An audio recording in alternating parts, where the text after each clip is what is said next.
இன்றைக்கு அப்போஸ்தலர் நடபடிகளிலிருந்து ஒரு வசனத்தை நாம் பார்க்கலாம். யோவான் சுவிசேஷம் பார்த்து கொண்டு வருகிறோம். இன்றைக்கு முதல் ஞாயிற்றுக்கிழமை என்பதனால கொஞ்சம் அதை பார்க்கலான்ட்டு. அப்போஸ்தலர் நடபடிகள் 2ஆம் அதிகாரம் 42ஆம் வசனம் முதற்கொண்டு 47ஆம் வசனம் வரைக்கும்.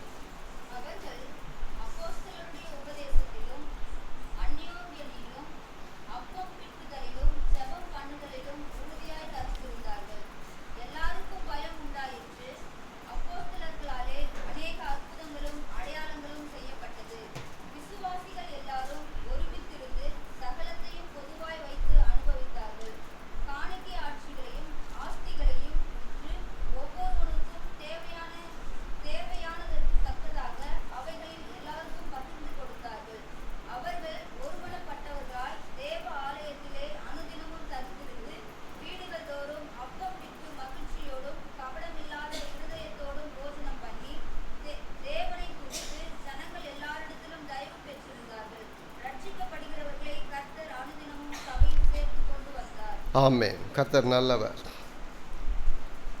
அவர்கள் அப்போஸ்தலருடைய உபதேசத்திலும் அந்யோன்யத்திலும் அப்பம் பிட்குதலும் ஜெபம் பண்ணுதலும் உறுதியாய் தரித்திருந்தார்கள். அவர்கள் அப்படின்னு ஆரம்பிக்கிறார். பேதுரு சொல்லுகிறதை லூக்கா அழகாக தன்னுடைய அப்போஸ்தலர் அந்த கிறிஸ்தவர்களின் சரித்திர புஸ்தகம் என்று சொல்லலாம். இது அதனால தான் இந்த புஸ்தகம் ஒரு முடிவு இருக்காது.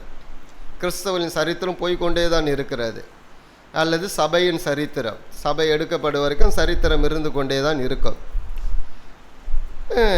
இங்கே பேதுரு அவர்கள் அப்படின்னு லூக்கா எழுதும்பொழுது யார் அவர்கள் என்றால் பேதுருடைய முதல் பிரசங்கத்தினாலே ரட்சிக்கப்பட்டவர்கள். ஏறக்குறைய அந்த வசனத்துக்கு முந்தின வசனம் பார்த்தீங்கன்னா ஒரு 3000 பேர் ஞானஸ்தானம் எடுத்திருக்கிறார்கள். எடுத்துட்டு அந்த 41ஆம் வசனத்துக்கும் 42ஆம் வசனத்துக்கும் மிகுந்த ஒரு கேப் இருக்குது, ஒரு பெரிய கேப் இருக்குது. ரட்சிக்கப்பட்டிருக்கார்கள். அவர்கள் எல்லாரும் அப்போஸ்தலர் உபதேசத்திலும் அந்யோன்யத்திலும் அப்படின்னும் போது ரட்சிக்கப்பட்டவர்களுக்கு இவர்கள் உபதேசம் பண்ணியிருக்கிறார்கள். யார் உபதேசம் பண்ணது? அப்போஸ்தலர்கள். அப்போ அப்போஸ்தலர் உபதேசம் என்று சொன்ன உடனே அவர்களுக்கென்று தனி உபதேசம் இருக்குதா அப்படின்னா இல்லை.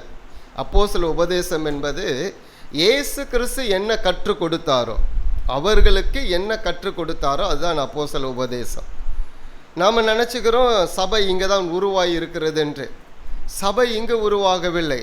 இயேசு வாழ்ந்த நாட்களிலே சபை உருவாகிவிட்டது. என்னைக்கு இயேசு கிறிஸ்து 12 அப்போஸ்தலரை தெரிந்து கொண்டார்களோ அன்னைக்கே அது சபை தான். அது அவர்களுக்கு ஆண்டவர் போதித்து இருக்கிறார், அவர்களோடு சேர்ந்து பாடி இருக்கிறார், அவர்களோடு ஜெபம் பண்ணி இருக்கிறார், அவர்களோடு அப்பம் பிட்டு இருக்கிறார். எல்லா விஷயங்களும் நடந்து இருக்கிறது. இன்றைக்கி இதை வாசிக்கும் பொழுது இந்த விஷயங்கள் அவ்வளவும் இயேசுவோடு இருந்த அப்போஸ்தலர்களுக்குள்ளே மிக நெருக்கமாக நடந்து இருக்கிறது. இயேசு கிறிஸ்து தன்னுடைய சீஷர்களுக்கு அதிகமாய் போதித்து இருக்கிறார். தனிப்பட்ட விதத்திலே அதிகமாய் அவர் போதித்து இருக்கிறார். ஏனென்றால் இயேசு கிறிஸ்துக்கு பிறகு யார் தான் போதிக்க வேண்டும்? அப்போஸ்தலர்கள் தான் போதிக்க வேண்டும். எனவே அப்போஸ்தலர்களுக்கு 12 அப்போஸ்தலர்களுக்கு நெருக்கமாக ஆண்டவர் இருந்திருக்கிறார், மிக நெருக்கமாக. அவர்கள் எல்லாவற்றையும் விட்டு வந்திருக்கிறாங்க, குடும்பத்தையெல்லாம் விட்டு வந்திருக்கிறாங்க. மிகப்பெரிய ஒரு பொறுப்பு அவர்களுக்கு இருக்கிறது. இயேசுக்கு பிறகு இவர்கள் இயேசு கிறிஸ்து செய்த வேலையை பரிபூர்ணமாய் செய்ய வேண்டும். எனவே ஆண்டவர் இவர்களுக்கு மிக தெளிவாக கற்றுக் கொடுக்கிறார், மிக தெளிவாக. அதனால தான் இயேசுக்கு சொல்லுவார், மத்தேயு கடைசி அதிகாரம் கடைசி 2 வசனங்களை வாசிப்போம் என்றால், நான் உங்களுக்கு கற்றுக் கொடுத்ததை நான் உங்களுக்கு கட்டளையிட்டதை நீங்கள் போய் என்ன பண்ணுங்க, எல்லாருக்கும் போதித்து அவர்களுக்கு சொல்லி அவர்களுக்கு ஞானஸ்தானம் கொடுங்கள். இவர்களுக்கு கற்றுக் கொடுக்கப்பட்டு இருக்கிறது. என்ன கற்றுக் கொடுக்கப்பட்டு இருக்கிறது? எல்லா விஷயங்களும். ஒரு அப்போஸ்தலனாகிய பவுல் எபேசில் இருக்கும் பொழுது 3 வருஷத்துக்கு பிறகு வெளியே வரும்பொழுது அழகாக சொல்கிறார். பட்டணத்தில் இருக்கிற மக்களுக்கு, சபைக்கு சொல்லுகிறார், பிரயோஜனமானவைகளில் ஒன்றையும் நான் விடவில்லை. இரவும் பகலும் உங்களுக்கு இருந்து கற்றுக் கொடுத்தேன், இரவும் பகலும். அப்போது எந்த அளவுக்கு சபைக்கு மிக முக்கியமான தேவை என்பதை பவுல் அறிந்திருந்தாரோ அதை விட ஆண்டவராக இயேசு கிறிஸ்து அறிந்திருந்தார். ஏனென்றால் பவுலுடைய உபதேசம் என்பது தனி அல்ல. பவுலுடைய உபதேசம் யாருடைய உபதேசம்? அது இயேசு கிறிஸ்துடைய உபதேசம். இயேசு என்ன கற்றுக் கொடுத்தாரோ அதை தான் எல்லா அப்போஸ்தலர்களும் நடைமுறைப்படுத்தினார்கள், கற்றுக் கொடுத்தார்கள். வாழ்க்கையில் நடைமுறை கடைப்பிடிக்கும்படிக்கு தான் அது கற்றுக் கொடுக்கப்பட்டது. இன்றைக்கி இருக்கிற சூழல் வேறு, இன்றைக்கி பிரச்சனையே வேறு. இன்றைக்கி வேதத்தின் வாயிலாக கற்றுக் கொடுக்கக்கூடிய விஷயங்கள் மிகவும் குறைந்து விட்டது. சொந்த காரியங்களை பேசுவதற்கு நிறைய நேரம் இருக்குது. ஆனால் வேதத்தின் அடிப்படையில் கற்றுக்கொள்ளக்கூடிய காரியங்கள் எல்லாம் மிக மிக மிக மிக குறைந்து விட்டது என்பதுதான் நாம் சொல்ல வேண்டும். சபை இன்னைக்கு வேறு விதத்திலே போய் கொண்டிருக்குது. ஆனால் ஆரம்ப நாட்களில் அந்த கூட்டத்தார் செய்த விஷயத்தை லூக்கா அழகாக பதிவு பண்ணி வைத்திருக்கிறார். ரட்சிக்கப்பட்டவர்களுக்குள்ளே எப்படிப்பட்ட ஒரு குணங்கள், எப்படிப்பட்ட ஒரு வாழ்க்கை முறை, எந்த அளவுக்கு கடவுளோடு அவள் ஒப்புரவாகி இருந்தார்கள் என்பதை இந்த ஒரு வசனம் அழகாக சொல்லியிருக்கு பாருங்க. 4 காரியங்களை மிக தெளிவாக. அதில் மிக முக்கியமானது என்ன? அவர்கள் அப்போஸ்தலருடைய உபதேசத்தில் நிலைத்திருந்தார்கள். அதுதான் மிக முக்கியமானது. அந்த உபதேசத்தில் நிலைத்திருந்தால் என்ன நடக்கும் என்பதுதான் அடுத்த 3 காரியங்கள். அப்போது கற்றுக்கொள்ளக்கூடிய ஆர்வம் அவர்களுக்கு இருந்தது. இங்கே நாம் பார்க்கிறோம் இன்னொரு மொழிபெயர்ப்பில், அவர்கள் கற்றுக்கொள்வதற்கு தங்கள் நேரத்தை கொடுத்தார்களாம். தங்கள் வாழ்க்கையை அர்ப்பணித்திருக்கிறார்கள். எதற்கு அர்ப்பணித்திருக்கிறார்கள்? கற்றுக்கொள்வதற்கு. கற்றுக்கொள்வதற்கு இன்றைக்கு பெரும்பாலானருக்கு இந்த மனப்பான்மை இல்லை. கற்றுக்கொள்ள வேண்டும் என்கிற மனப்பான்மை இன்னைக்கு இல்லாமல் போயிடுச்சு. இல்லாமல் போனது காரணம் என்ன? எனக்கு எல்லாம் தெரியும், எனக்கு தெரியாத வேதத்தில் இருக்குது, நான் எத்தனை முறை படிச்சிருக்கேன் வேதத்தை. அப்படிப்பட்ட ஒரு என்ன சொல்கிறது, ஒரு தற்பெருமை, ஒரு பெருமை தனக்குள்ளே இருக்கும் பாருங்க. அதனால் அவங்களால என்ன பண்ண முடியாது? கற்றுக்கொள்ளவே முடியாது. என்னுடைய அனுபவம் எவ்வளோ தெரியுமா? இதெல்லாம் பற்றி பேசுவாங்க. இதெல்லாம் நான் கேட்டிருக்கேன். சில இடத்துல பேசும்பொழுது, நீ என்ன புதுசாக எனக்கு சொல்லி கொடுக்குறது, எனக்கு தெரியாதா அப்படின்ட்டு. எத்தனையோ முறை அப்போஸ்தலர் நடபடிகள் நான் வாசித்திருக்கேன். பல முறை, நூற்றுக்கணக்கான முறை நான் வாசித்திருக்கிறேன். ஆனால் இந்த வசனம் வாசிக்கும் போது வித்தியாசமாக தான் இருக்குது, புதுசாக தான் இருக்குது. வசனம் ஒரு நாளும் ஒரு பொழுதும் பழசாய் போவதே இல்லை. நாம் சாகிற வரைக்கும் நாம் படிக்கிற வசனங்கள் ஒரு நாளும் பழசாய் போவதில்லை. ஏனென்றால் அவைகளுள் ஜீவன் இருக்கிறது. இயேசு சொன்னார்ல, யோவான் 6ஆம் அதிகாரம் 63, 66 வசனங்களில், நான் சொல்லுகிற வசனம் ஆவியாயும் ஜீவனாயும் இருக்கிறது. தொடர்ந்து பேதுரு சொல்வார், நீங்கள்லாம் போய்விட மனதாக இருக்கிறீங்களா? கேட்கும் போது பேதுரு சொல்வார், நாங்கள் எங்கே போவோம்? நித்திய ஜீவ வார்த்தைகள் உம்மிடத்தில் இருக்கிறது. அப்போது மனிதனை உயிர்ப்பிக்கக்கூடிய வார்த்தைகள் அது, அதில் ஜீவன் இருக்கிறது. ஒரு நாளும் பழசாக போகாது. அது நம்ம வாசிக்க வாசிக்க வாசிக்க அது நமக்கு புதியாக இருக்கும். ஏன் புதியதாக இருக்கிறது? நம்மை மாற்றக்கூடியவைகள் அவைகள். வார்த்தை தான் நம்மை மாற்றும். நம்முடைய சிந்தனை, எண்ணங்களை, நம்முடைய வாழ்க்கை முறையை மாற்றக்கூடிய ஒரு மாபெரும் சக்தி எங்கே இருக்குதுன்னா கடவுளுடைய வார்த்தையில் தான் இருக்கிறது. எனவே தான் இவர்கள் தங்கள் நேரத்தை கொடுத்தார்களாம். அப்போ எந்த அளவுக்கு உற்சாகமாக இருந்திருப்பாங்க பாருங்க. முதல்ல 3000 பேர் ரட்சிக்கப்பட்ட உடனே அப்படி எண்ணங்கள், சிந்தனைகள்லாம் எப்படி இருந்திருக்கும்?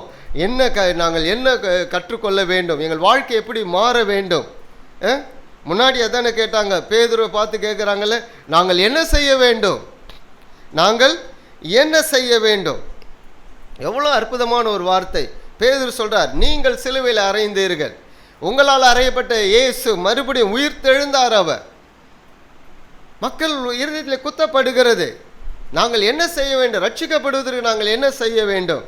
இயேசுவை ஏற்றுக்கொள்ள வேண்டும், இயேசுவை அங்கீகரிக்க வேண்டும். அதுதான் விசுவாசம். ஏற்றுக்கொண்டவர்கள் என்ன பண்ணுகிறார்கள்? இன்னும் எங்கள் வாழ்க்கையில் என்ன வர வேண்டும்? கற்றுக்கொள்ளக்கூடிய ஒரு ஆர்வம்.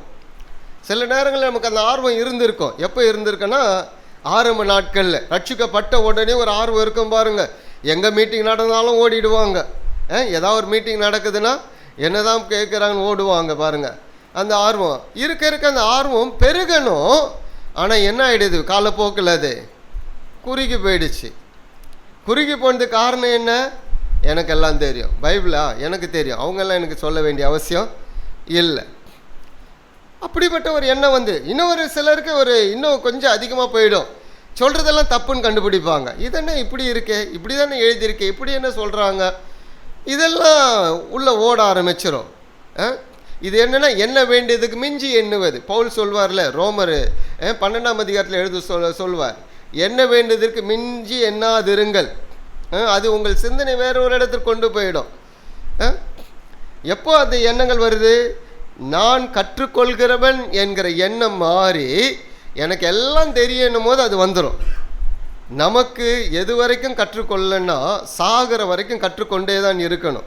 சாகிற வரைக்கும் நாம் பூரணமானவர்கள் அல்ல, பூரணத்தை நோக்கி போய் கொண்டிருக்கோம். பூரண பரிசுத்தவான்கள் யாரும் இந்த உலகத்தில் இல்லை. பரிசுத்தவான்கள் என்கிற பெயருக்கு அர்த்தம் என்ன, அந்த வார்த்தைக்கு அர்த்தம் என்ன? நீங்கள் பிரித்தெடுக்கப்பட்டவர்கள், மற்ற ஜனங்களை விட்டு நீங்கள் பிரித்தெடுக்கப்பட்டு இருக்கிறீர்கள். எதற்காக பிரித்தெடுக்கப்பட்டிருக்கிறீர்கள்? கர்த்தரோடு இசைந்து வாழும்படிக்கு, அவரை வணங்கும்படிக்கு அல்ல, அவரோடு இசைந்து வாழும்படிக்கு. அவர் உங்கள் வாழ்க்கைக்குரிய பல கோட்பாடுகளை கொடுத்திருக்கார், பல வார்த்தைகளை கொடுத்திருக்கார். நீங்கள் அழகாக வாழ வேண்டும், மகிழ்ச்சியாய் வாழ வேண்டும், சந்தோஷமாக இருக்க வேண்டும், குறைவில்லாமல் வாழ வேண்டும் என்பதற்கு தான் அந்த கோட்பாடுகளை கொடுத்திருக்கிறார். அதனால் அவருக்கு என்ன பிரயோஜனம்? கடவுளுக்கு எந்த பிரயோஜனமும் கிடையாது, கடவுளுக்கு ஒரு பிரயோஜனமும் கிடையாது. இவையெல்லாம் நம்முடைய பிரயோஜனத்துக்காக எழுதி கொடுக்கப்பட்டு இருக்கிறது. நீங்கள் நலமாக இருக்க வேண்டும், மகிழ்ச்சியாக இருக்க வேண்டும், சந்தோஷமாக இருக்க வேண்டும் என்பதற்கு தான் அவையில் எழுதி கொடுக்கப்பட்டிருக்குது. அப்போது அந்த வார்த்தையை கற்றுக்கொள்ளக்கூடிய ஒரு எண்ணம், ஒரு ஆர்வம் நமக்கு இருக்கணும். அந்த ஆர்வம் உண்மையாகவே உங்களுக்கு இருக்குமானால் நீங்கள் ஒவ்வொரு நாளும் வேத்து கொடுக்க வேண்டிய நேரம் அதிகமாய் பெருகி கொண்டே போகும். சிலர்லாம் சொல்லுவாங்கல்ல, காலையில் எழுந்துச்சு பைபிள் வாசினா எனக்கு டைமே இல்லை, என்ன இல்லை, நேரமே இல்லை பைபிள் வாசிக்கிறதுக்கு. உங்களில் நிறைய பேர் சொல்கிறவங்க இருக்கிறீங்க, காலையில் எழுந்தோன்னு எல்லாத்துக்கும் நேரம் இருக்கும், எல்லாத்துக்கும் நேரம் இருக்கும். டாய்லெட்டில் போய் உட்காந்து சிந்திக்கிறதுக்கு பல மணி நேரம் இருக்கும், ஆனால் என்ன வாசிக்கிறதுக்கு நேரம் இருக்காது, பைபிள் வாசிப்பதற்கு நேரமே இல்லை. எடுத்த உடனே மடமடன்னு எடுத்து வாசித்துட்டு போயிடுவாங்க. பார்த்தீங்களா, நின்றுக்குவாங்க. ஒரு 5 வசனம், ஆண்டவரே இந்த 5 வசனம் எனக்கு ஆசீர்வாதமாக இருக்கட்டும், 5 வசனம் ஆசீர்வாதமாக இருக்கணும். இன்னும் சிலர் ரொம்ப அற்புதமாக வாசிட்டு போவாங்க, கேலண்டரை பார்ப்பாங்க. இப்போல்லாம் கேலண்டரில் இந்த வசனம் வந்துடுச்சுல, கேலண்டரை காணும், ஒரு வசனம் வந்துடுச்சுல, அந்த ஒரு வசனம் பைபிள் முழுவதும் வாசித்த மாதிரி அவங்களுக்கு ஒரு பெரிய திருப்தி. பைபிளை வாசிட்டோம், அந்த ஒரு வசனத்தை வாசிட்டு போயினே இருப்பாங்க. ஏன்னா அது குறி சொல்கிற மாதிரி, அது வாசிட்டு ஒரு திருப்தியோடு வாசிட்டு போயிடுவாங்க. பாருங்கள், இது கிறிஸ்தவ வாழ்க்கையே கிடையாது, இது கிறிஸ்தவ வாழ்க்கை கிடையாது. நம்மை ஏமாற்றிக் கொள்ளக்கூடிய வாழ்க்கை அது, நம்மை ஏமாற்றிக் கொள்வது. தெசலோனிக்கர் மிகவும் வேதத்தை ஆராய்ந்து வாசிச்சிருக்காங்க. ஆனால் அதை விட இன்னொரு கூட்டத்தாரை பற்றி பவுல் சொல்வார். என்ன கூட்டம் அது? எந்த ஊர் மக்கள்? தெசலோனிக்கர் வர நற்குணசாலிகளாக இருந்தார்களாம். இங்கே இருக்குது, இங்கே வரல, அப்படி தானே? பெரேயா மக்கள் ஞாபகம் இருக்கா? வாசித்திருக்கீங்களா? பெரேயா மக்கள் தெசலோனிக்கே காட்டில் நற்குணசாலிகளாக இருந்தார்களாம். என்னன்னா, பவுல் பேசுந்த ஆராய்ந்து பார்த்தார்களாம், காரியம் இப்படியா இருக்கிறதா. அப்போ ஆராய்ந்து பார்ப்பது என்பது ஒரு அவரெல்லாம் கிடையாது, பல மணி நேரம் வேதத்தை ஆராய்வது. பவுல் சொல்லுகிறாரு, வேதத்தை ஆராய்ந்தார்கள். என்ன வேதம் அப்போது இருந்து? புதிய ஏற்பாடுலாம் கிடையாது, பழைய ஏற்பாடு தான். தோரா என்பது தான் வச்சுருந்தாங்க. புதிய ஏற்பாடு 2ஆம் நூற்றாண்டு கடைசியில் தான் தொகுக்கப்பட்டது. அதை வச்சு ஆராய்ச்சி பார்த்துருக்கார்கள். எந்த அளவுக்கு அவங்களோட ஆராய்ச்சி இருந்திருக்கோம் பாருங்கள். அப்போது ஆதியாகம புஸ்தகத்திலிருந்து ஆராய்ச்சி பார்த்துருப்பாங்க, தீர்க்கதரிசிகள் ஆராய்ந்து பார்த்துருப்பார்கள். எந்த அளவுக்கு அந்த ஆராய்ச்சி நடந்திருக்கோம் பாருங்கள். நற்குணசாலிகளாக இருந்தார்கள். வேதத்தை ஆராய்ந்தவர்கள் எப்படி இருந்தாங்க? நற்குணசாலிகளாக இருந்தாங்க. அப்போ நீங்களும் அப்படி இருக்கணும்னா எதை தான் ஆராயணும்? வேதத்தை ஆராயணும். வேதத்தை நீங்கள் ஆராய்வீர்கள் என்றால் வேதம் உங்கள் வாழ்க்கையை ஆராயும், வாழ்க்கை மாறும். நான் திரும்ப சொல்லுகிறேன், நீங்கள் வேதத்தை ஆராய்கிறவர்களாக இருப்பீர்கள் என்றால் உங்கள் வாழ்க்கை மாற்றப்படும். மற்றவர்களுக்கு முன்பதாக நீங்கள் நற்குணசாலிகளாக இருப்பீர்கள். அநேகர் உங்களை தேடி வருவார்கள். உங்களிடத்து வார்த்தைகளை கேட்பதற்கு, நீங்கள் பேசுவதை கேட்பதற்கு மகிழ்ச்சியாக இருப்பார்கள். இப்படிப்பட்ட சூழல் உருவாகும். இதுதான் ஆரம்ப நாட்களில் இருந்தது. பல மணி நேரம் கேட்டிருக்காங்க. இயேசு பேசுன 3 நாள் வரைக்கும் கேட்டிருக்காங்க. பவுல் காலமே தொடங்கி சாயங்காலம் வரைக்கும் பேசியிருக்காரு. கேட்டாங்களா இல்லையா? கேட்டாங்க. இரவு முழுதும் பேசியிருக்காரு. எல்லாரும் கேட்டாங்க. ஒருத்த மாத்திரம் தூங்கி விழுந்துட்டான் பாருங்க, 3ஆவது மெத்தையிலிருந்து, 3 அடி மாடியிலிருந்து, ஐத்தகுன்றவன். அப்போ எந்த அளவுக்கு கேட்டிருக்காங்க பாருங்க. இதுதான் கற்றுக்கொள்கிற மனப்பான்மை, ஏற்றுக்கொள்கிற மனப்பான்மை. சில இடங்கள்ல பார்த்தீங்கன்னா, இங்கே நீங்கள் பார்க்குறதில்ல, ஆரம்பித்தோடனே வாட்சை பார்த்துருவாங்க. அரை மணி நேரம் பிரசங்கம் போயிடுச்சுன்னா இப்படி இப்படி இப்படின்னா அப்படின்னா என்ன அர்த்தம்? நிறுத்திக்கோ நிறுத்திக்கோ நிறுத்திக்கோன்னு அர்த்தம். அல்லேலூயா. நீங்கள் எல்லாரும் நல்லவர்கள். நாம் அந்த காக்கா கதை குருவி கதைக்கெல்லாம் போகிறதில்லை. வாழ்க்கையை பற்றி பேசுகிறோம். நீங்கள் மற்றவர்களுக்கு ஆசீர்வாதமாக இருக்கணும். நீங்கள் கடவுளுக்கு ஆசீர்வாதமாக இருக்கணும். உங்கள் வாழ்க்கை அவரையும் காயப்படுத்தக்கூடாது, மற்றவர்களையும் காயப்படுத்தக்கூடாது. இதுதான் வாழ்க்கை முறை. கிறிஸ்துவ வாழ்க்கை முறை என்பது ஆசீர்வாதமாக இருக்கக்கூடிய வாழ்க்கை முறை. உங்களுக்கு நீங்கள் ஆசீர்வாதமாக இருக்கணும், நீங்கள் மற்றவர்களுக்கு ஆசீர்வாதமாக இருக்கணும். நீங்கள் மற்றவர்களை கையேந்துகிறவர்களாக அல்ல, கொடுக்கிறவர்களாய் மாறணும். இதற்கு பேர் தான் கிறிஸ்துவ வாழ்க்கை. இந்த வாழ்க்கையிலே நீங்கள் ஆசீர்வதிக்கப்படுவீர்கள். எப்பொழுது ஆசீர்வதிக்கப்படுவீர்கள்? ஆராய்ந்து பாருங்கள். வேதத்தின் வசனங்களை கேட்பதற்கு உங்கள் நேரத்தை கொடுங்கள். அந்த ஒரு மனப்பான்மை வரட்டும், அந்த ஒரு ஆர்வம் வரணும், அந்த ஒரு விருப்பம் வரணும். நேரம் இல்லைன்றல, முதல் ப்ரையாரிட்டி, முதல் நேரத்தை வேதம் வாசிப்பதற்கு கொடுங்கள். வேதத்தை வாசிப்பதற்கு முதல் நேரத்தை ஒதுக்குங்கள். 24 மணி நேரத்தில் 1 மணி நேரத்தை அதற்கென்று ஒதுக்குங்கள். அது எந்த நேரம்னு பாருங்கள். காலையில் நேரம் இல்லையா, மதியானத்தில் அதுக்கு நேரத்தை ஒதுக்குங்கள். மதியானத்தில் நேரம் இல்லையா, இரவிலாவது படுக்கிறதுக்கு முன்பதாக ஒதுக்குங்கள். ஆனால் ஒரு விஷயத்தை மறந்துடாதீங்க, அப்புறம் பார்த்துக்கலாம் நீங்கள் சொல்வீங்கன்னா அப்புறம் என்பது வரவே வராது. எத்தனையோ பேருக்கு அது வருதில்லை தெரியுமா? நாளைக்கு பார்த்துக்கலான்னு வாங்க, நாளைக்கு பார்த்துக்கலாம். அந்த நாளைன்றது என்னைக்கு தான் வரணுன்னே தெரியாது. அது அடுத்த நாள் வந்தோடனே நாளைக்கு பார்த்துக்கலாம், அடுத்த நாள் வந்தோடனே நாளைக்கு பார்த்துக்கலாம், போயிடும். அது வேதத்தின் அடிப்படையில் வாழக்கூடிய ஒரு வாழ்க்கை முறை தான் நற்செயல்களை செய்யக்கூடிய வாழ்க்கை முறை. நற்கிரியைகளை, உங்கள் நற்செயல்கள், உங்கள் நற்கிரைகளை பார்க்கும்பொழுது தான் நீங்கள் இயேசுவோடு வாழ்கிறீர்கள் என்பதை கண்டு கொள்வார்கள்.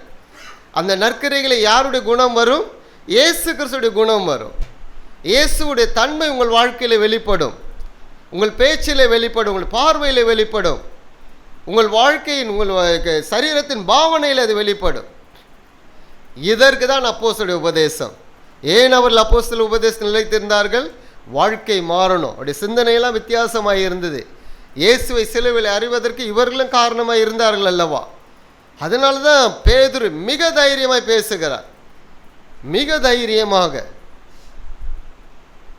அப்போ அந்த உபதேசம், அந்த வசனம், அந்த வார்த்தை எந்த அளவுக்கு உள்ளே போகிறதோ அதில் இருக்கக்கூடிய பலன் வேற எதிலுமே வராது. உங்கள் ஆத்துமாவிலே பலன், அதுதான் கடவுளோடு உள்ள உறவு. உங்கள் ஆவியிலே பலன், அதுதான் கடவுளோடு உள்ள உறவு. சரீரத்தில் எந்த பலனை கொடுக்கும்? ஆத்துமாவில் ஆவியில் இருக்கிற பலன் தான் சரீரத்தில் கொடுக்கும். அல்லேலூயா. 2 நாள் சாப்பிட்லனாலும் பரவாயில்ல, சரீரத்தை ஆத்மாவில் ஆவியில் பலன் இருந்துச்சுன்னா சரீரம் பலனாக இருக்கும். ஆத்மாவில் ஆவியில் பலன் இல்லைன்னா நீங்கள் ஒரு நாளைக்கு 3 முறை இல்லை 6 வேளை சாப்பிட்டா கூட ஒரு மாதிரி ஆகிடும் உடம்பு, சரீரம்.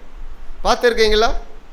யாராவது ஒரு வார்த்தை ஏதாவது சொல்லிட்டான்னு வைங்க, சரீரம் ஆத்மாவில் ஆவிலும் பலன் இல்லைன்னா புஷ்ஷுன்னு போயிடும், பலூன் மாதிரி சரீரம் போயிடும் பாருங்க, சோர்ந்து போயிடும், ஒரு விதமான வேதனை வெளியே வந்துடும்.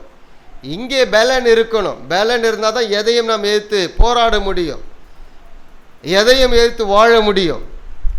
கடவுள் இருக்கிறார் என்கிற உணர்வு உங்களுக்குள்ளே இருக்கும், அவர் பார்த்து கொள்வார் என்கிற உணர்வு இருக்கும், அவர் என்னை நடத்துவார், அவர் உங்களை நடத்துவார், அவர் உங்களை விசாரிப்பார், அவர் உங்களுக்கு எல்லாவற்றுக்கும் எல்லாமா இருந்த காரியங்களை செய்வார் என்கிற உணர்வு உங்களுக்குள்ளே இருக்கும். ஒரு மகிழ்ச்சி உங்களுக்குள்ளே வரும், ஒரு தைரியம் உங்களுக்குள்ளே வரும். பார்த்துக்கலாம், நம்ம அவர் இருக்கிறார் என்கிற தைரியம் வரும். எப்பொழுது வரும் அது? அவருடைய வார்த்தையில் நீங்கள் பழக்கப்பட்டவர்களாக இருந்தார், அவருடைய வார்த்தை உங்கள் தியானமாக இருக்குமானார். அல்லேலூயா. கர்த்தர் நல்லவர். சில நேரங்களில் நான் அதிகமாக படிக்க மாட்டேன், கேட்பேன். உட்காந்துட்டு கேட்க ஆரம்பித்தேன்னா ஒரு புஸ்தகத்தை எடுத்தேன்னா முழுசும் கேட்டு முடிச்சிருவேன். பிறகு வாசிக்கும் பொழுது கேட்டது அப்படியே வரும், என்ன கேட்டணுன்ட்டு. சில நேரங்களில் கேட்குறது 1 வாரம் 1 மாதம் வரல அந்த ஒரு புஸ்தகத்தை கேட்டுட்டு இருப்பேன். அப்போ தான் அந்த வசனங்கள்லாம் உள்ளே போகும், அந்த ஒரு அதிகாரம் முழுவதும் உள்ளே போகும். என்ன சொல்லியிருக்கிறா, என்ன அன்னைக்கு நடந்தது, அன்னைக்கு அவர்கள் சொன்ன ஆலோசனை என்ன, கர்த்தருடைய வார்த்தை என்ன, அது இன்னைக்கு அந்த சூழலை நாம் எப்படி மேற்கொள்ள முடியும். அல்லேலூயா. அப்போ ஒரு அப்போஸ்தலருடைய உபதேசத்திற்கு இவர்கள் தங்கள் நேரத்தை செலவிட்டு இருக்கிறார்கள், தங்கள் வாழ்க்கையை செலவிட்டு இருக்கிறார்கள். அப்போ அப்போஸ்தலருக்கு ஆண்டவர் எப்படி போதித்திருக்கார் பாருங்க, தனிப்பட்ட விதத்தில். மத்தேயு 5ஆம் அதிகாரம் உங்களுக்கு எல்லாருக்கும் தெரியும்ல. மத்தேயு 5ஆம் அதிகாரம், 6ஆம் அதிகாரம், 7ஆம் அதிகாரம் என்ன நடந்தது? இயேசு கிறிஸ்து ஜனங்கள் வரும்பொழுது மலையின் மேல் ஏறுகிறார். மலையின் மேல் ஏறி உட்காரும் பொழுது அவருடைய சீஷர்கள் வந்தார்கள். சீஷர்கள் வந்த பிறகு அவர் போதனை ஆரம்பிக்கிறார். அப்போ முதல் போதனை யாருக்கு தான்? சீஷர்களுக்கு. சீஷர்கள் கற்றுக்கொள்ள வேண்டும். ஏனென்றால் இவர் ஊழியத்தை ஆரம்பித்து விட்டார். ஒரு 3.5 ஆண்டு காலம் தான் சீஷர்களோடு இருக்க போகிறார், அப்போஸ்தலரோடு இருக்க போகிறார். எல்லாவற்றையும் கற்றுக் கொடுக்க வேண்டும் அவர்களுக்கு. அதனால தான் நிறைய நேரங்களில் பார்த்தீங்கன்னா ஜனங்கள் இருக்கிற இடத்தை விட்டுட்டு ஆண்டவர் தனியே போவார், தன் சீஷர்களை கூட்டி கொண்டு போவார். 3.5 ஆண்டு காலம் நடந்தது மத்தேயோ, மார்க்கோ, லூக்காவோ, யோவானோ எழுதவே இல்லை. மார்க் எழுதுந்த பார்த்தீங்கன்னா ஏதோ ஒரு 5 நாளில் நடந்த விஷயம் மாதிரி தான் எழுதியிருப்பார். அவ்வளோதான் அவர் அவ்வளோதான் எழுதியிருப்பார். ஏன்னா மார்க் சுவிசேஷம் தான் சுவிசேஷங்கள் முதல் எழுதப்பட்ட சுவிசேஷம். 4 புஸ்தகத்தில் யோவான் தான் கடைசியாக எழுதப்பட்ட சுவிசேஷம். நிருபங்களை எல்லாம் தாண்டி கடைசியாக கிபி 90க்கு மேலே தான் எழுதினார் யோவான். ஏன்னா அவருக்கு உரிய பாடுகள், அவ்வளோ பிரச்சனை. எண்ணெய் கொப்பரில் தூக்கி போட்டாங்க, அப்புறம் பத்மதீவுக்கு நாடு கடத்தினாங்க.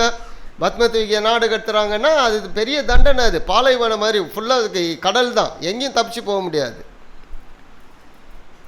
அப்போது எந்த அளவுக்கு ஆண்டவர் போதித்து இருக்கார் பாருங்கள். அவர்கள் போதித்தபடினாலே இயேசுடைய மரணத்திற்கு அப்புறம் எல்லா மக்களுக்கும் இவர்கள் போதிக்க ஆரம்பிக்கிறார்கள். ஆசியா முழுவதும் போகிறார்கள், ஐரோப்பாவுக்கு போகிறார்கள், இந்திய தேசத்திற்கு வந்திருக்கிறார்கள், எல்லா இடங்களுக்கும் போய் போதித்திருக்கிறார்கள். எந்த அளவுக்கு சுவிசேஷம் பரவி இருக்கு பாருங்கள். சுவிசேஷம் பரவும் பொழுது இன்னொரு 2 விஷயம் கூட பாருங்கள், அற்புதங்கள், அடையாளங்கள். எதற்காக? வசனம் உறுதிப்படுத்த வேண்டும். அவர் ஆண்டவர் என்றால் அற்புதம் நடக்கிறது, அவர் ஆண்டவர் என்றால் ஒரு அதிசயம் நடக்கிறது. வசனம், வார்த்தை உறுதிப்படுத்தப்படுகிறது. உங்கள் வாழ்க்கையில் நடக்கும் அது. நீங்கள் அடுத்தவர்கள் ஜெபம் பண்ணும்போது நடக்கும் அது. எப்பொழுது? நீங்கள் அவரோடு உறவில் இருப்பீர்கள் என்றால், அவர் உங்களோடு இருக்கிறார் என்கிற எண்ணம், அந்த உணர்ச்சி உங்களுக்குள்ள மேலோங்கி இருக்குமானால் உங்கள் மூலமாகவும் நடக்கும். அல்லேலூயா. நமக்கு என்ன? ஒன்றே ஒன்று, அவரும் அவருடைய வார்த்தையும். முதலாவது தேவனுடைய ராஜ்யத்தையும் அவருடைய நீதியையும், அப்போ அவரையும் அவருடைய வார்த்தையும் தேடுவதும் ப்ரையாரிட்டி. முதல் அதுதான். நான் என்னன்ற இன்னைக்கு ஒரு கேள்வி கேட்குறேன். இன்னைக்கு இருக்கிற நாம் நாளைக்கு இருப்போன்னு ஏதாவது இருக்கா? எழுதி வைக்க முடியுமா?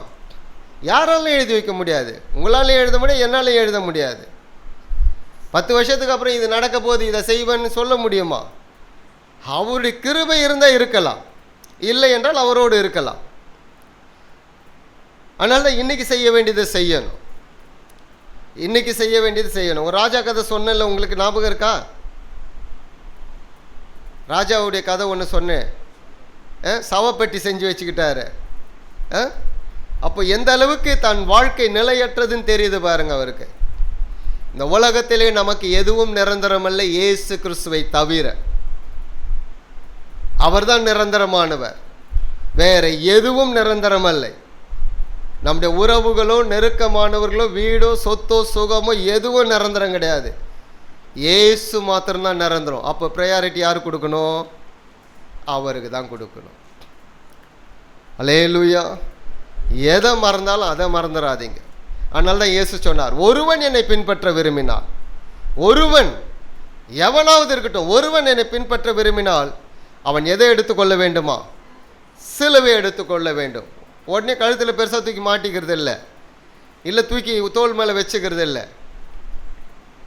அவரோடு கூட வாழக்கூடிய ஒரு அர்ப்பணிப்பு. எல்லா உபத்திரம் வந்தாலும் நான் வாழுவேன், எப்படிப்பட்ட சூழ்நிலை வந்தாலும் வாழுவேன், எப்படிப்பட்ட நெருக்கம் வந்தாலும் வாழுவேன், எப்படிப்பட்ட போராட்டம் வந்தாலும் நான் அவரோடு வாழுவேன். இந்த தீர்மானத்தோடு வாழக்கூடியது. அப்புறம் என்ன சொல்றாரு? என்னை காட்டிலும் உறவுகளை நேசிக்கிறவன் எனக்கு பாத்திரவான் அல்ல. அவரை காட்டிலும் தன் உறவுகளை நேசிக்கிறவன். அப்போ முதல்ல யாரை தான் நேசிக்கணும்? அவரை நேசிக்கணும். அவரை எப்படி நேசிக்கிறோம் அப்படி உறவுகளை நேசிக்கணும். அப்போ எதையும் நம்மால் ஏற்றுக்கொள்ள முடியும். இந்த மனநிலை கிறிஸ்தவர்களுக்கு இன்னும் வரலை, வரணும். அது அல்லேலூயா. அப்போதான் நம்ம கிறிஸ்தவர்கள், நாம் அவருக்கு உரியவர்கள். அப்போதான் ஆண்டவர் சொல்வார், இவன் என்னுடைய மகள், இவள் என்னுடைய மகள், இவன் என்னுடைய மகன், இவன் மேல் நான் பிரியமாய் இருக்கிறேன் என்ற சத்தம் மேலேருந்து வரணும் நமக்கு. ஆண்டவருக்கு அப்படிதானே, இயேசுக்கு அப்படிதானே வந்துச்சு. அவர் எதையும் பார்க்கலையே, அவருடைய விருப்பத்தை தானே செய்ய வந்தார்.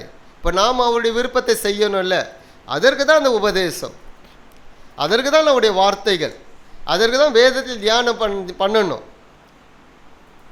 கர்த்தருடைய வேதத்தில் பிரியமாய் இருந்து இரவும் பகலும் தியானமாக இருக்கிற மனுஷன் யார் பாக்கியவான்? தியானமாக இருக்க, இரவும் பகலும் தியானமாக இருக்கிற மனுஷன் பாக்கியவான். அவருடைய வாழ்க்கை எப்படி இருக்கும்? அழகாக இருக்கு. ஞான சங்கீதங்கள் அதெல்லாம் எவ்வளோ அழகாக இருக்குது பாருங்க. அவன் நீர்க்கால்கள் ஓரமாய் நடப்பட்டு தன் காலத்தில் தன் கனியை தந்து இலையுதிராதிருக்கிற மரத்தை போல் இருப்பான். அவன் செய்வதெல்லாம், யார் செய்வதெல்லாம் வாய்க்கும்? இரவும் பகலும் கர்த்தருடைய வேதத்தில் முதல்ல பிரியமாக இருக்கும். பிரியமே வர மாட்டேன், வேண்டா வெறுப்பாயில் படிக்கிறோம். பைபிள் படிச்சிங்களா அப்படின்னா போன வாரம் படித்த போலகுது அப்படின்ற மாதிரி இருக்குது இன்றைக்கி. சில நேரங்கள்லாம் சண்டே பைபிள் பார்த்துருக்கீங்களா? ஞாயிற்றுக்கிழமை வேதாகமும், அந்த வேதத்துக்கு என்ன பேர்? ஹோலி பைபிளில் சண்டே பைபிள். அப்படின்னா என்ன பண்ணுவாங்க? ஞாயிற்றுக்கிழமை மாத்திரம் 2 தட்டு தட்டி, என்னை போல பரிசுத்தவான் யாரும் இல்லை, கைவிசன்னு ஒன்று இதை பிடித்திக்கிட்டு வந்துடுவாங்க. அதுக்கப்புறம் கொண்டு போய் வச்சாங்கன்னா ரெஸ்ட்டு வேணும். பைபிளுக்கு எப்பொழுதும் எடுக்கக்கூடாது, அதுக்கு ரெஸ்ட்டு வேணும். பார்த்துருக்கீங்களா? நீங்கள் எல்லாரும் நல்லவர்கள். அல்லேலூயா. நாம் நேரத்தை எங்கேயோ நாம் வேஸ்ட் பண்ணுறோம். நான் அடிக்கடிக்கு சொல்கிறது, ஒன்று மாத்திரம் நமக்கு திரும்ப கிடைக்கவே கிடைக்காது. எது கிடைக்காது தெரியுமா? எது கிடைக்காது? நேரம் திரும்ப கிடைக்காது. இன்னைக்குரிய 10 மணி 7 மணி 8 மணி வரும், நாள் மாறிடும் இல்லை, டேட்டு மாறிடுது இல்லை, வராது, திரும்ப வராது. இன்னைக்கு இருக்கிற நாள், இன்னைக்கு இருக்கிற மணி நேரம் திரும்ப வரவே வராது, மாறிடுச்சு. நீங்கள் நேரத்தை வேஸ்ட் பண்ணுவீங்கன்னா உங்கள் வாழ்க்கையில் ஏதோ ஒன்றை நீ இழக்கிறீர்கள் என்ற அர்த்தம். கடவுளுக்கு கொடுக்க வேண்டிய நேரத்தை கொடுங்கள், முக்கியத்துவத்தை கொடுங்கள். ஏன் இதெல்லாம் சொல்கிறேன்னா, நீங்கள் ஆசீர்வாதமாக இருக்கணும். நீங்கள் முதலாவது உங்களுக்கு ஆசீர்வாதமாக இருக்கணும், ரெண்டாவது நீங்கள் மற்றவர்களுக்கு ஆசீர்வாதமாக இருக்கணும். இது ரெண்டுமே நடக்கணும் கிறிஸ்தவ வாழ்க்கையில். நான் திரும்ப சொல்லி, நாம் கை ஏந்துகிறவர்கள் அல்ல, நாம் கொடுக்கக்கூடியவர்களாய் மாறணும். இதுதான் கிறிஸ்தவ வாழ்க்கை. கடவுள் என்னை அப்படி தான் வச்சிருக்கார் இது வரைக்கும், இனியும் அப்படி தான் வைப்பார். எத்தனையோ சூழ்நிலைகள் மத்தியிலும் கொடுக்கக்கூடிய அளவுக்கு ஆண்டவர் வைத்திருக்கிறார். பிரம்மாண்டமாக வாழணும்னு அவசியம் இல்லை, மன நிறைவாக வாழணும். ஒரு ரூமாக இருந்தாலும் மன நிறைவாக தான் வாழணும். எவ்வளோ பெரிய பங்களா இருந்தாலும் ஒரு ரூமில் தானே படுக்க முடியும். ஒரே நேரத்தில் 10 கட்டிலையா படுக்க முடியும்? முடியாது. இவ்வளோதான் இருந்தாலும் வயிறுக்கு என்னவோ அவ்வளோதான் சாப்பிட முடியும். கண்ணு பார்த்ததெல்லாம் சாப்பிட முடியுமா? அவ்வளோத்தையும் சாப்பிட்டோம்னா அடுத்த நாள் குழியில் கொண்டு போய் வச்சுருவாங்க, மாறிடும். இதுதான் மனிதனுடைய வாழ்க்கை முறை. இதை தான் ஆண்டவர் நம்ம கற்றுக் கொடுத்துருக்கிறார். அவருடைய பிரமாணங்கள்லாம் இப்படி தான் கற்றுக் கொடுக்கிறது. உன் சரீரத்தை, உன் ஆத்துமாவை, கடவுளோடு உள்ள உறவை சரியாய் வைத்துக்கொள்.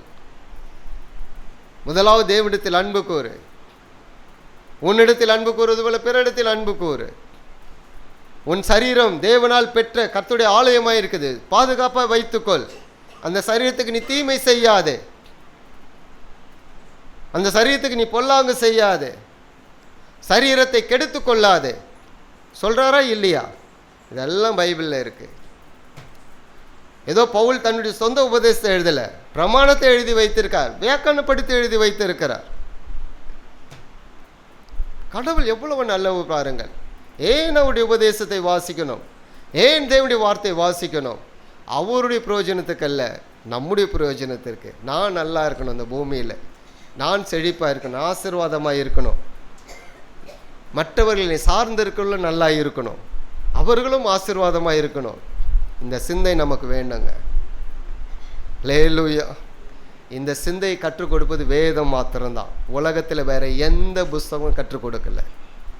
வேதம் மாத்திரம்தான் இந்த சிந்தையை கற்றுக் கொடுக்கிறது. ஏனென்றால் நம்மை உருவாக்கினவர் நமக்கு எழுதி கொடுத்திருக்கிறார். அல்லேலூயா. எத்தனை பேர் நம்புறீங்க? ஆமென். இது மாறிடுச்சுன்னா உங்களை தேடி பலர் வருவார்கள். உங்களுடைய பேச்சு கேட்கணும்னு விரும்புவாங்க.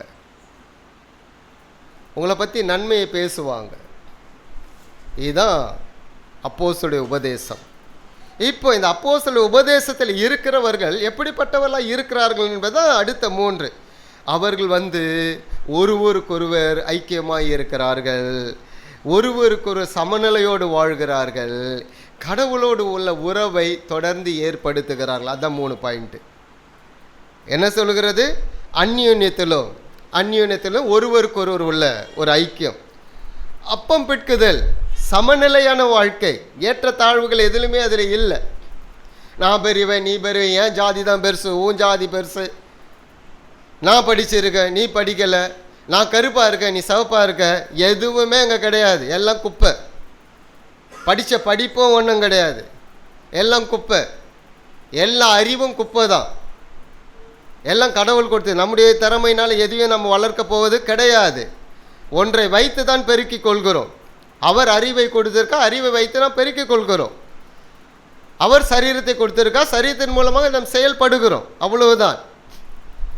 ஏதாவது நம்முடையது இருக்குதா? ஏதாவது நம்ம பண்ண முடியுமா? சரி, இது கடவுள் கொடுக்கல, எதோ உருவாக்கிட்டான். நம்மளை போல் யாரை உருவாக்கிட முடியுமா இன்னைக்கு? ஆனால் என்னமோ பண்ணி வச்சுருக்கான் ஒருத்தன். ஒரு சின்ன பொண்ணை உருவாக்கி அது சிந்திக்கக்கூடிய அளவுக்கு என்னென்னமோ பண்ணி வச்சுருக்காங்க. ஆனால் எல்லாமே ஒயர் தானே, மிஷின் தானே, உள்ள எதுவும் பண்ண முடியாது. அதுவே தனக்குள்ளதெல்லாம் லேப்டாப்பை வச்சு என்னென்னமோ வச்சு ஏற்றுக்கொள்தான்.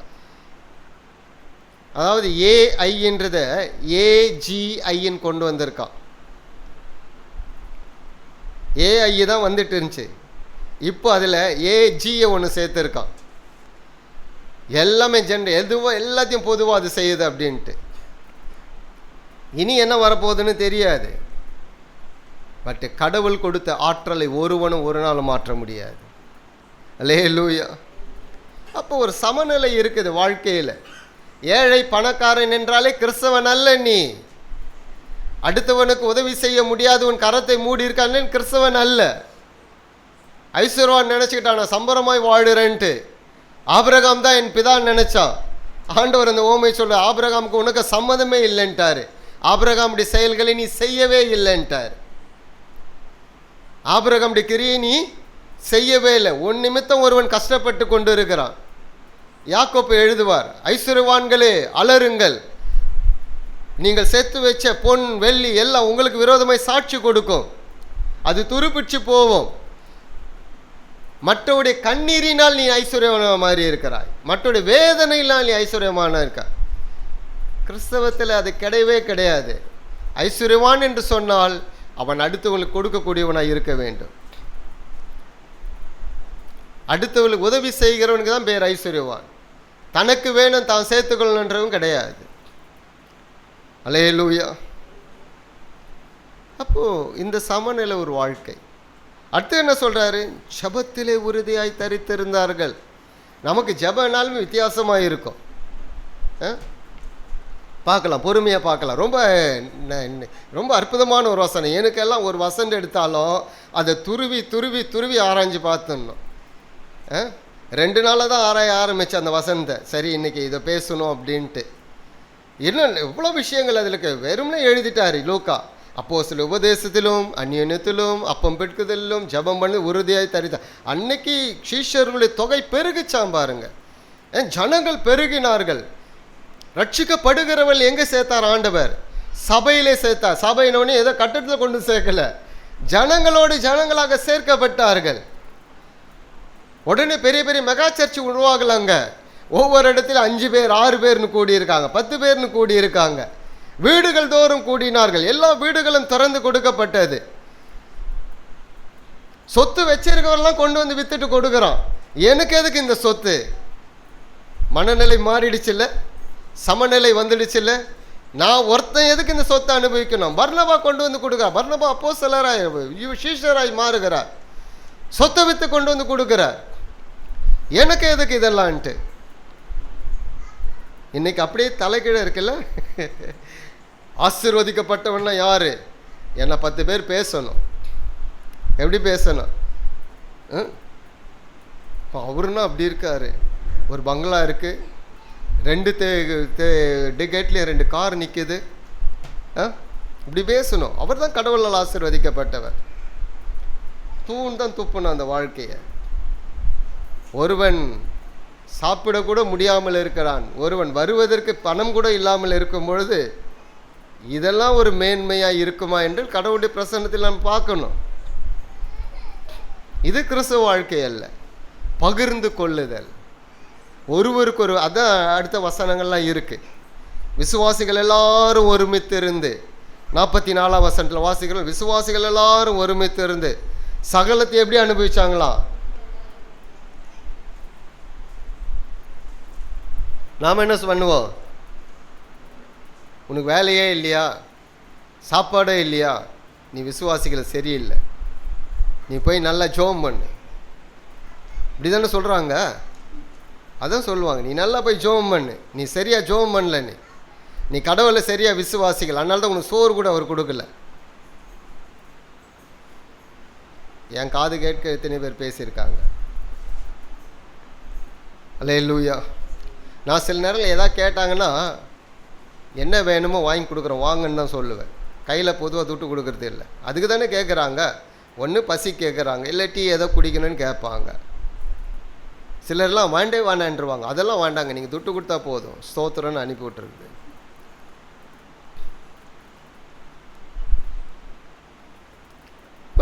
நாம் என்ன செய்யணும்னு நினைக்கிறோமோ அதை செஞ்சுட்டு போய்கினே இருக்கணும்.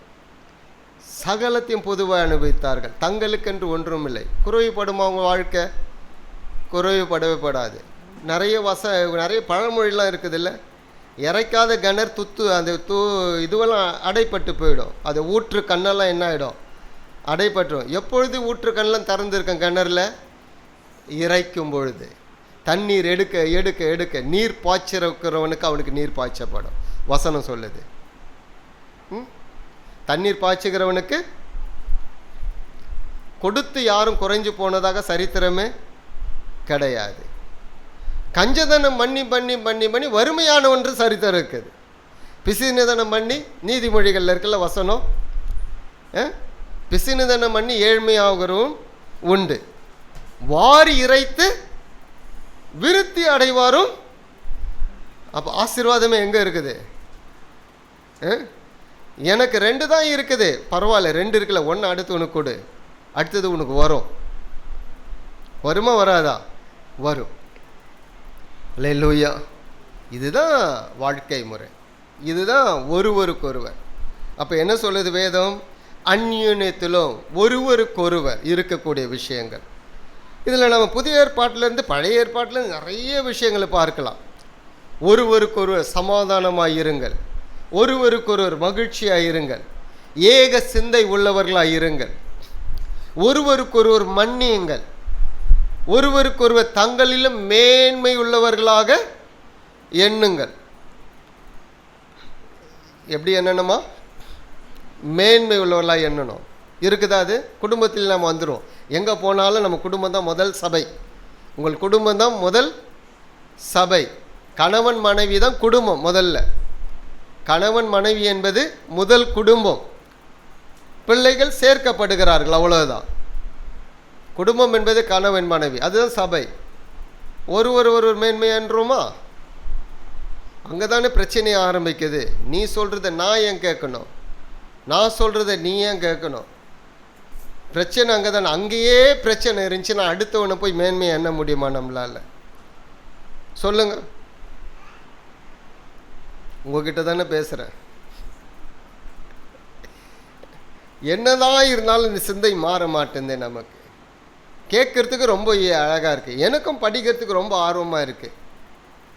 நான் பேசுறதுனால நான் எல்லாத்துலேயும் நல்லவன் என்ன நினச்சிடாதீங்க, அப்படியெல்லாம் கிடையாது. நான் நல்லவன் ஆகிறதுக்கு தான் படிச்சுட்டே இருக்கேன். நான் நாம் எல்லாரும் நல்லவர்கள் அல்ல, நல்லவர்களாய் மாறிக்கொண்டே இருக்கிறோம். எப்படியா சாவறதுக்குள்ளே நல்லவர்களாக மாறணும்னு நம்ம நினைக்கிறோம். அதுக்கு தான் வேத வாசிப்பு, அதுக்கு தான் நம்ம சபை கூடி வருதல், எல்லாமே அதுக்கு தான் நடக்குது. பரிசுத்தவான்களாக இருக்கும்படி அழைக்கப்பட்டிருக்கோம். பரிசுத்தவான்கள் கேட்டபடி நடந்து கொள்ளுங்கள் தான் பைபிள் சொல்லுது. நடந்துக்கிட்டே இருக்கிறோம். வேசித்தனம், விபச்சாரம் அப்படியெல்லாம் போகாமல் இருந்தாலும் சின்ன சின்ன விஷயங்களில் நம்மளுக்கு நடக்குதா இல்லையா? சின்ன சின்ன பொய் பேசுகிறோம், சில நேரத்தில் அடுத்தவங்களை மதிக்காமல் போகிறோம். இதெல்லாம் நடக்க தான் செய்யுது. ஏதாவது ஒரு சின்ன கசப்பு வந்துச்சுன்னா அவங்களெல்லாம் பார்க்கவே மாட்டேன்னு தீர்மானம் எடுக்கிறோம். உடனே ஏதோ ஒரு உணர்வு வரும், சே இதெல்லாம் என்ன தீர்மானம், ஒரு சாக்லேட்டாவது வாங்கி கொடுத்துட்டு வந்துடலாம் போயிட்டு. மாற்றங்கள் வருதில்லை, இதுதான் மாற்றங்கள். இந்த மாற்றங்களை நாம் அனுபவித்து கொண்டே இருக்கணும். மாற்றங்கள் வராமல் நீங்கள் அப்படிப்பட்ட செயல்கள் இருப்பீர்கள் என்றால் தேவனுடைய ராஜ்யத்தில் பிரவேசிப்போம், கடவுளோடு பிரவேசிப்போம் என்பதை நம்ம கனவுல நினைக்கக்கூடாது. ஏன்னா பவுல் தெளிவாக எழுதியிருக்கார். போய் பேசுகிறவர்களாக இருக்கிறோம், இந்த முரட்டாட்டம் குணம் உள்ளவர்களாக இருக்கலாம், இப்படிப்பட்டவரெல்லாம் தேவனுடைய ராஜ்யத்தை சுதந்திரிப்பதில்லை என்று கொரிந்தியரில் இருக்குது. கொரிந்தியருக்கே எழுதுகிறார். ஏன்னா கொரிந்தியர் பயங்கர முரட்டாட்டம் உள்ள ஜனங்கள், அவங்களோட விஷயங்கள்லாம் பயங்கரமாக இருக்கும். ஏற்கனவே 1 Corinthians 11ஆம் அதிகாரம் பார்த்தல, திருவிருந்திலே எவ்வளோ பிரச்சனை பண்ணுகிறாங்க. அதனால் இதெல்லாம் மாறணும். இதெல்லாம் நமக்கு இல்லைன்னு சொல்ல முடியாது, இருக்குது, மாற்றிக்கினே வரணும், அவ்வளோதான். கொஞ்சம் கொஞ்சமாக மாறணும். தங்களில் மேன்மை உள்ளவர்களாக எண்ணுங்க. ஒருவரை மதிக்க கற்றுக்கொள்வோம். ஏன் மதிக்கணும்? அவன் தேவனுடைய சாயலில் உருவாக்கப்பட்டு இருக்கிறான். அவன் தேவனால் உருவாக்கப்பட்ட மனிதன். ஒருவேளை அவன் நமக்கு அந்தஸ்திலும் படிப்பிலும் எல்லாவற்றிலும் கீழ்த்தரமாக இருக்கலாம், ஆனால் அவனையும் மேன்மை என்னதான் வேதம் சொல்லுகிறது. அல்லேலூயா.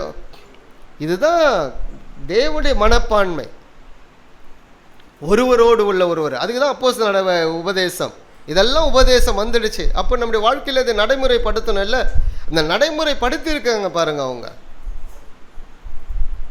ஒருவருக்கொருவர் விட்டு கொடுக்கிற காரியங்கள், ஒருவருக்கொரு அன்பாக இருக்க விஷயங்கள், ஒருவரில் அன்பு கூறுங்கள், தெய்வ பயத்தோடு ஒருவரில் அன்பு கூறுங்கள். அன்புக்குள்ளே எல்லாமே இருக்குதுல்ல. போன வாரம் அதுதான் பார்த்தோம். அப்படி பேசிக்கிட்டே தான்.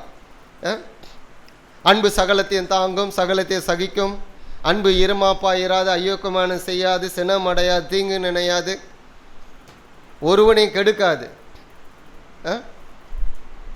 அன்புக்கு பொறாமை இல்லை, அன்பு தன்னை புகழாது. எவ்வளோ விஷயங்கள் இருக்குல்ல அன்பு என்கிற ஒன்று. அதனால தான் ஆண்டவர் சொல்லிட்டாரு, பிரமாணத்திலே மிக முக்கியமான பிரமாணம், உன் முழு இருதயத்தோடும் முழு ஆத்மாவோடும் முழு சிந்தையோ தேவனிடத்தில் அன்பு கூறு. அதற்கு ஒப்பாக இருக்கிற இரண்டாவது பிரமாணம் என்னது?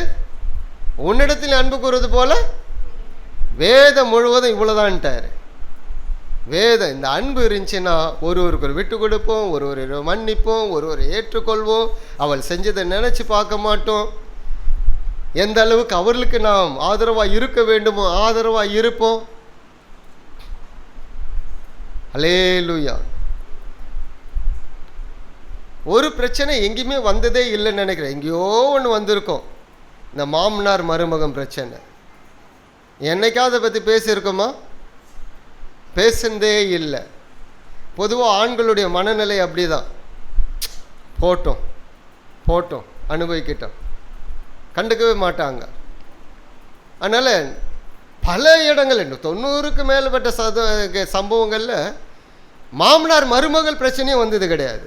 எங்கேயா 1-2 வரலன்னே சொல்லலை, வரும். அவனுடைய சிந்தை சரியில்லைன்னா வரும்.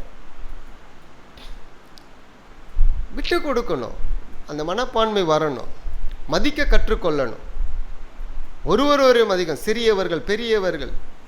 இதுதான் கடவுள் நம்ம கற்றுக் கொடுத்தது. அதான் அப்போஸ்தலருடைய உபதேசம், அதான் இயேசுடைய உபதேசம், அதான் பிரமாணமே. ஒருவரில் அன்பாக இருங்கள். அன்பு எல்லாவற்றையும் சகிக்கக்கூடிய ஒன்று, தாங்கக்கூடிய ஒன்று, விட்டு கொடுக்கக்கூடிய ஒன்று.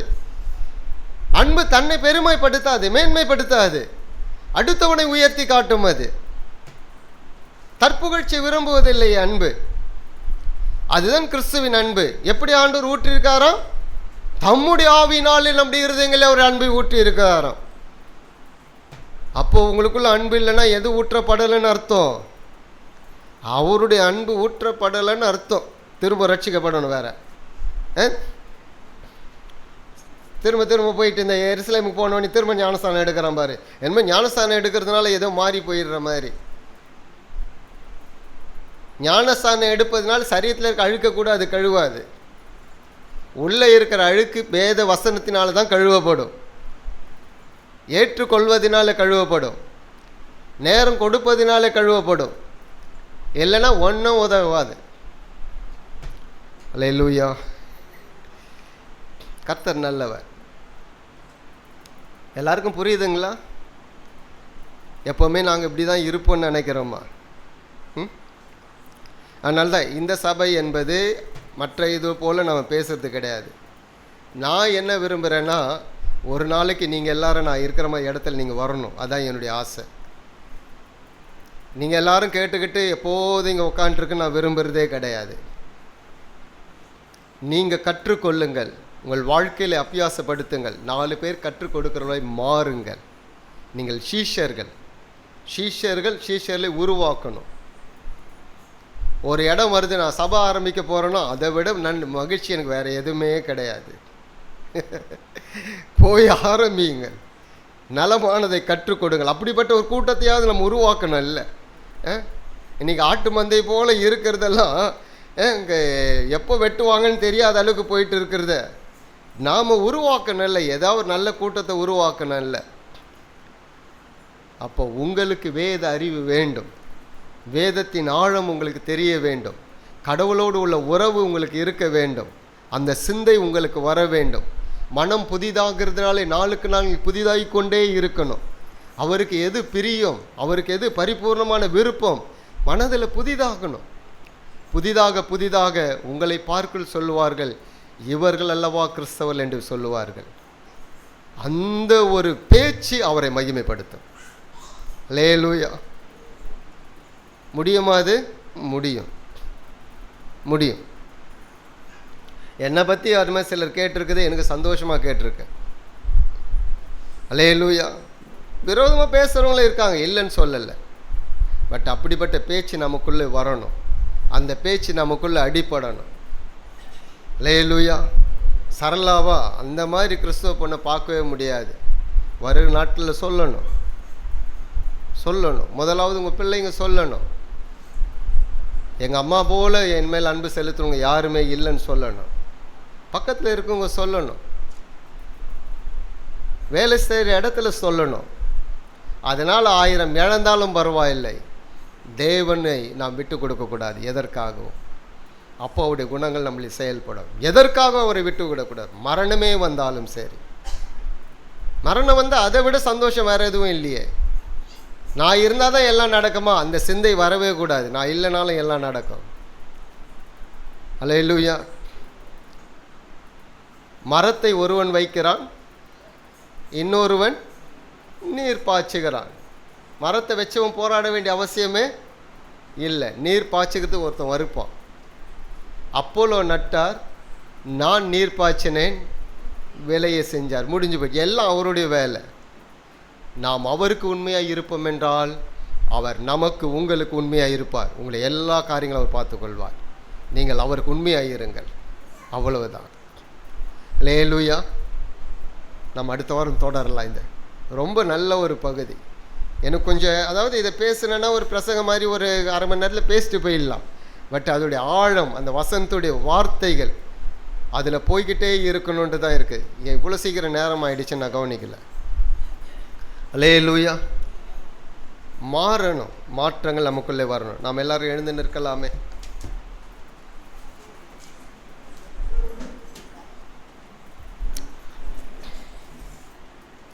கர்த்தர் நல்லவர். எல்லா சூழ்நிலையும் கர்த்தர் மாத்திரம்தான் நமக்கு நல்லவர். மனுஷன் நல்லவனாக இருப்பான், கொஞ்ச நாளில் மாறுவான். இவெல்லாம் இப்படி மாறிட்டானே, இவரெல்லாம் இப்படி மாறிட்டாங்களே, மாறுவார்கள். மனிதர்கள் எல்லாரும் மாறக்கூடியவர்கள். எரேமியா தீர்க்கதரிசன புத்தகத்தில் வாசிக்கிறல்ல, நாசில் சுவாசம் உள்ள எந்த மனுஷனையும் நம்பாதே. அவன் நம்புவதற்கு அவன் எம்மாத்திரம். நம்முடைய நம்பிக்கைக்குரியவர் ஆண்டவராகிய இயேசு மாத்திரம்தான். அவர் கர்த்தர், அவர் ஆண்டவர், அவர் மாறவே மாட்டார். அவர் தனக்கென்று ஒன்றையும் வைத்து கொள்ளவில்லை. நமக்காக இருக்கிறார், உங்களுக்காக இருக்கிறார். அவரை சார்ந்து கொள்ளுங்கள். எல்லா சூழ்நிலையும் அவரை சார்ந்து கொள்ளுங்கள். அவர் கொடுக்க வேண்டிய நேரத்தை கொடுங்கள். உங்கள் வாழ்க்கை மாறும், உங்களுடைய சூழ்நிலைகள் மாறும். இன்றைக்கு இருக்கிற மாதிரி நீங்கள் நாளைக்கு இருக்க போவது இல்லை. ஏனென்றால் அவர் அப்பேற்பட்ட தேவன், அப்பேற்பட்ட காரியங்கள் உங்களுக்காக செய்யக்கூடியவர். ஹல்லேலூயா. அவருக்குள்ள வாழ்கிறதுல இருக்கக்கூடிய மகிழ்ச்சி வேற எதிலுமே கிடையாது. கர்த்தர் நல்லவர். ஆமென். நமக்கு திருப்பந்தி இருக்கு. எல்லாரும் ஆயத்தமா இருக்கீங்களா? பந்திக்காக ஆயத்தப்படுவதில்லை, நீங்கள் ஆயத்தமாக இருப்பதினாலே பந்தியிலே நாம் பங்கு பெறுகிறோம். இந்த சிந்தை நமக்குள்ள எப்பவுமே இருக்கணும். 24 மணி நேரமும் 7 நாட்களும் நாம் ஆயத்தமாக இருக்கணும். அதற்கு தான் பந்தி. அதனால் எதற்கு முக்கியத்துவம் கொடுக்குறோம்? ஆண்டவருக்கு முக்கியத்துவம் கொடுக்குறோம், அவருடைய வருகைக்கு முக்கியத்துவம் கொடுக்குறோம், அவரோடு வாழ்கிற வாழ்க்கைக்கு நாம் முக்கியத்துவம் கொடுக்குறோம். அப்படி கொடுப்பதினால பந்தியில் பங்கு பெறுகிறோம். எப்பொழுதெல்லாம் பந்தி எடுக்கலாம்? அனுதினமும் எடுக்கலாம். பஸ்கா வருஷத்துக்கு ஒரு முறை. கர்த்தர் நமக்கு கொடுத்த பந்தி அனுதினமும். அதனால்தான் இவர்களை ஆதி திருச்சபையினை வாசிக்கிறோம். அனுதினமும் அப்பம் பிட்டு சமநிலையோடு மகிழ்ச்சியாக இருந்தார்கள். அனுதினமும் அனுதினமும். அல்லேலூயா. பிதாவை நாங்கள் உம்மை துதிக்கிறோம். இந்த காலை நேர ஆராதனைக்காய் நன்றி. கர்த்தர் பாராட்டின அன்பு எவ்வளவு பெரியது என்பதை நாங்கள் சிந்தித்து பார்க்கக்கூடாத அளவுக்கு இருக்கிறது ஆண்டவர். அன்புக்காய் நன்றி, இரக்கத்திற்காக நன்றி, கருணைக்காக, காருண்யத்திற்காக நாங்கள் நன்றி செலுத்துகிறோம். நீர் எங்களோடு கூட எப்பொழுதும் இருக்கிறீங்களே, மக்கள் நன்றி செலுத்துகிறோம். தொடர்ந்து நடத்துகிறவர், விசாரிக்கிறவர், ஆதரிக்கிறவர், உதவி செய்கிறவர் அப்பா. நீர் உயர்த்துகிறோம், உயர்த்துகிறோம், உயர்த்துகிறோம். பாதுகாப்பிற்காய் நன்றி. இம்மட்டம் நடத்தினீர், இனியும் நடத்துகிறதற்காய் நீர் எங்களோடு இருக்கிறீர். இப்படி உண்மை பெரியது ஆண்டவரே. தொடர்ந்து பிள்ளைகள் இப்படி பிரசன்னத்தில் அர்ப்பணிக்கிறோம். குடும்பம் தனித்தனியாக சிறு பிள்ளைகளை ஒவ்வொருவரையும் அர்ப்பணிக்கிறோம். இப்படி பாதுகாப்பு இருக்கட்டும், இப்படி வழிநடத்தில் இருக்கட்டும், இப்படி ஆசீர்வாதம் இருக்கட்டும், இப்படி சுகம் ஒவ்வொரு சரீரத்திலும் மனதிலும் தங்கி இருப்பதாக. எல்லா குறைவுகளும் நிறைவாய் மாறட்டும். கையின் பிரயாசங்கள் ஆசீர்வதிக்கப்படட்டும். இந்த பிள்ளைகள் அநேகருக்கு ஆசீர்வாதமாய் இருப்பார்களாக. மக்கள் நன்றி செலுத்துகிறோம். குறைவில்லாமல் நடத்துகிறவர் நீர் ஆண்டவர். பகிர்ந்து கொள்ளக்கூடிய மனநிலை எங்களுக்கு எப்பொழுதும் இருக்கட்டும் ராஜா. உம்மை நாங்கள் வெளிப்படுத்தட்டும், இந்த அன்பை நாங்கள் வெளிப்படுத்தட்டும். உதவி செய்வீராக. இந்த நாளில் வர தடைப்பட்ட அனைவரையும் ஒப்பு கொடுக்கிறோம்.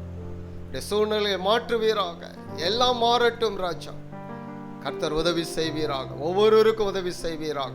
சுகம் உண்டாயிருக்கட்டும் அப்பா. மக்கள் நன்றி செலுத்துங்க. ஒவ்வொருவரையும் ஒப்பு கொடுக்கிறோம். நடத்துங்க. எல்லா துதிகள் நமக்கு மக்க செலுத்துகிறோம். இன்றைக்கு கொடுத்த எல்லா காணிக்கை தசமாங்களுக்காக நன்றி. கர்த்தர் ஒவ்வொன்றையும் ஆசீர்வதிப்பீராக. மக்கு ஸ்தோத்திரம் ராஜா, மக்கு ஸ்தோத்திரம். இயேசுவின் நாமத்தில் ஜெபிக்கிறோம் பிதாவே, ஆமென். நாம் எல்லாரும் சேர்ந்து சொல்லுவோம். என் ஆத்துமாவே கர்த்தரை ஸ்தோத்திரி, உள்ளமே பரிசுத்த நாமத்தை ஸ்தோத்திரி. என் ஆத்துமாவே கர்த்தரை ஸ்தோத்திரி, கர்த்தர் செய்ய சகல உபகாரங்கள் மறவாது. ஆமென், ஆமென், அல்லேலூயா. God bless you. கர்த்தர் உங்களை ஆசீர்வதிப்பாராக. கர்த்தர் நல்லவர்.